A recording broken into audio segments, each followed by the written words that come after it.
everyone, welcome back to the English Learning Podcast. I'm Mark, and I'm here with my co-host, Jessica. Hi guys, thanks for tuning in again. We're super excited you're here because today's episode is all about something every learner needs: mastering English listening. That's right. If you want to become fluent and confident, listening is one of the most important skills. But many learners still struggle with real-life listening fast speech, connected words, different accents. Exactly. So today we're going to help you overcome those challenges. In this episode, we'll talk about why listening is so important, share a few key strategies you can start using right away, and then we'll practice together with a short real-life listening example. We'll also break it down and ask you a few small questions during a mini listening challenge. So make sure you stay with us until the end. Grab your coffee or tea, relax, and let's get started. You're about to take your English listening to the next level. All right, let's jump into why mastering English listening really matters. So, Mark, before we dive into the strategies, let's talk about why listening is such a powerful skill for English learners. Definitely. A lot of learners think that speaking is the most important skill. And it is important, but speaking actually starts with listening. You can't speak naturally if you don't first hear and understand how native speakers talk. Exactly. Listening is like the foundation. When you understand real English in real situations, you naturally start to pick up vocabulary, pronunciation, and even rhythm. Right. For example, many learners study words from textbooks, but when they hear those same words in a real conversation, they don't recognize them because they sound completely different in connected speech. Yes, and that's why listening to natural English helps you train your ears.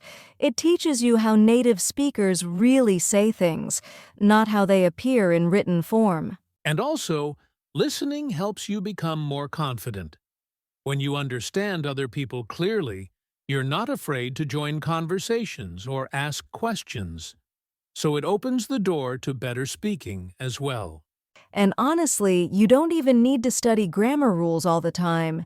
If you listen regularly, your brain starts to feel what's correct and what's not. It's almost like naturally developing a sense for the language. Exactly. It's like how children learn their native language. They listen a lot first, and then start speaking. So mastering English listening is the first big step toward real fluency. All right, so now that we know how important listening is, let's move on to some practical strategies that can help you improve faster. Sounds good. Let's jump into our key strategies for better listening. All right, let's talk about a few simple strategies that listeners can start using today to improve their English listening. The first strategy is to focus on keywords, not every single word. A lot of learners panic when they don't understand one word, but native speakers focus on the main words to get the meaning. Exactly. Instead of trying to understand 100%, train yourself to listen for the important words, nouns, verbs, and words that carry the main idea. Those are like little clues that help you understand the message. The second strategy is to listen every day, even if it's just 5 or 10 minutes. Consistency is more powerful than long, complicated study sessions once a week. Yes, you can listen while you walk, cook, or travel to work. The important thing is to create a daily habit so your ears get more comfortable with real English. And the third strategy is to use transcripts wisely. When you listen to something difficult, try it once without reading, and then listen again with the transcript to check what you missed. That's such a great method. It helps you catch new words and notice how they're really pronounced. Then, after that, you can listen again without the transcript as a final test. So those 3 strategies again are: focus on keywords, listen daily, and use transcripts strategically. If you combine these, your listening will improve much faster. All right, now that we've got some strategies in mind, It's time to actually practice with a real English listening example. Yes. Let's move into our first listening example. Make sure you're ready and try to relax and listen naturally. All right, it's practice time. We're going to share a short, real-life English story. Your job is simply to listen. Don't worry about understanding every word, just try to follow the general meaning. Right. After the story, we'll talk about it together and explain some key phrases. So just relax and enjoy the listening. Okay, here we go. Last Saturday morning, I woke up a bit later than usual. I had planned to go for a run, but when I looked out the window, it was raining. So I made myself a cup of coffee and decided to do something different. I found an interesting podcast and started listening while I cleaned up my apartment. At first, I thought it would be boring, but the guest was really funny. He told a story about getting lost in a new city and accidentally joining a local festival parade. He didn't understand what people were saying, but he just smiled and followed the group. He said that after a while, he started to understand a few words and could follow the conversations around him. It made him realize that sometimes the best way to learn a language is just to jump in and enjoy the experience, even if you don't understand everything at the beginning. After hearing that story, I felt inspired. I opened the window, listened to the rain, and kept listening to the podcast. It actually made my morning feel really relaxing. So the point of the story is that listening doesn't always have to feel like studying. It can be something natural and enjoyable, and even small moments, like listening to a podcast while doing chores, can help you improve. All right, that's the story. Now let's break it down together and talk about some useful phrases and expressions. All right, let's talk about that story. First of all, Mark mentioned the phrase a bit later than usual. That's a very natural way to say slightly later than normal. It's commonly used in everyday conversations. Yes, and there was also the expression, decided to do something different. This is a great phrase to use when you change your plan and try something new. Very natural and simple. I really like the part where the guest accidentally joined a local festival parade. That's a fun example of how surprising situations can help you learn. The word accidentally means you didn't plan it, it just happened by chance. Right. And another important phrase was, jump in and enjoy the experience. This doesn't literally mean jumping. It means to get involved and not be afraid even if you don't understand everything.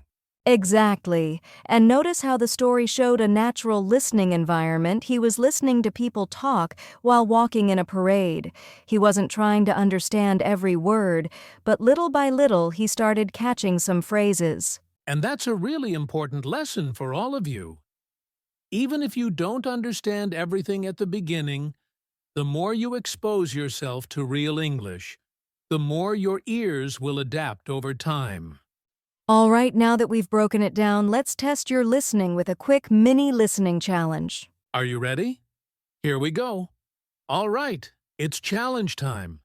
We're going to ask you a few quick questions about the story you just heard. Try to answer out loud. If you can, even short answers are fine. Ready? Here's question 1. What did the person originally plan to do on Saturday morning? Yes, he planned to go for a run. Nice job if you got that. Okay. Question 2. What made him change his plan? Right, it was raining outside. Good. Now, question 3. While he was cleaning, what did he listen to? He listened to a podcast. Perfect. Now, here comes a repeat after me challenge. I'll say 2 phrases from the story, and you repeat after me. First phrase, accidentally joined a local festival parade. Great! And second phrase, jump in and enjoy the experience. Nice work. Remember, repeating phrases like that helps your mouth and ears get used to natural English rhythm. And hey, if you want, you can rewind and try those again later. All right, Let's finish up with a few final tips and some motivation to keep going. All right, listeners, before we wrap up, here are a few quick tips to keep improving your listening every day. First, listen a little every day. Even 5 to 10 minutes consistently is more effective than long sessions once a week. Second, don't worry about understanding every word. Focus on the main ideas and key phrases. Your brain will fill in the gaps over time. And third, repeat and shadow phrases you hear. This trains both your ears and your mouth for natural English rhythm. Remember, improvement comes gradually. Be patient, keep practicing, and make listening a fun part of your day. You're already taking a big step by listening to this podcast. Keep it up, and soon you'll notice real progress in your fluency and confidence. Absolutely. Every small step counts. Keep listening, keep repeating, and most importantly, enjoy the process. That's it for today's episode on Mastering English Listening. Thanks so much for joining us. Yes, thank you. We hope you enjoyed the story, the tips, and the mini challenge. Don't forget to practice a little every day, and next time we'll explore even more strategies to boost your listening and speaking skills. See you in the next episode. Keep listening and keep learning.